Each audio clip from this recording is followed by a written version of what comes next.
Notre jeune et sémillant Premier ministre, Gabriel Attal, qui est né avec une cuillère en argent dans la bouche et a eu toutes les fonctions grâce à des relations très haut placées de ses parents et qui n'a jamais réellement travaillé, propose encore quelque chose d'intéressant pour l'école républicaine. Des cours d'empathie, de mieux se comprendre l'un l'autre, pour éviter, j'imagine, les agressions, les violences entre élèves, face aux enseignants, que chacun se comprenne mieux l'un l'autre.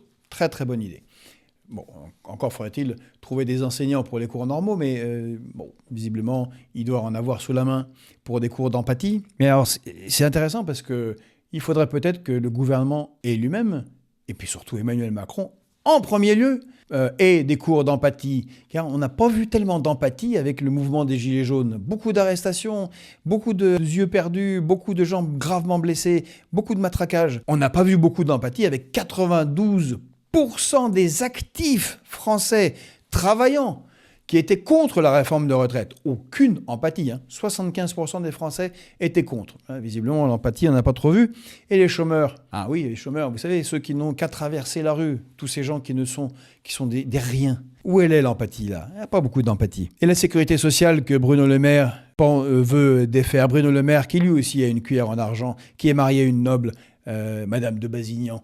Mais oui, c'est facile de vouloir détruire la sécurité sociale, mais c'est beaucoup manquer d'empathie pour ceux qui n'ont pas les moyens de se payer une santé dorée sur tranche. Et ne sont-ils pas en train de vouloir supprimer une petite partie, mais une partie quand même, des traitements de long terme? Vous savez très bien ce que ça veut dire pour tout un tas de gens qui n'ont pas les moyens de se payer des traitements de long terme pour des maladies graves. Eh bien, c'est qu'il n'y aura pas de traitement du tout, ou que le traitement finira avant que la personne soit soignée. Où est l'empathie? Quand on a des idées pour la République, qu'on défend les valeurs de la République, on commence par soi-même et pas à exiger que ceux d'en bas le fassent quand soi-même on est incapable. Mais en réalité, on peut se demander si ce qu'ils veulent réellement, c'est pas qu'on ait de l'empathie pour eux, tous ces pauvres qui sont au gouvernement, qui ont de malchance, qu'on ne comprend pas, alors que... Puis surtout, je pense qu'ils voudraient...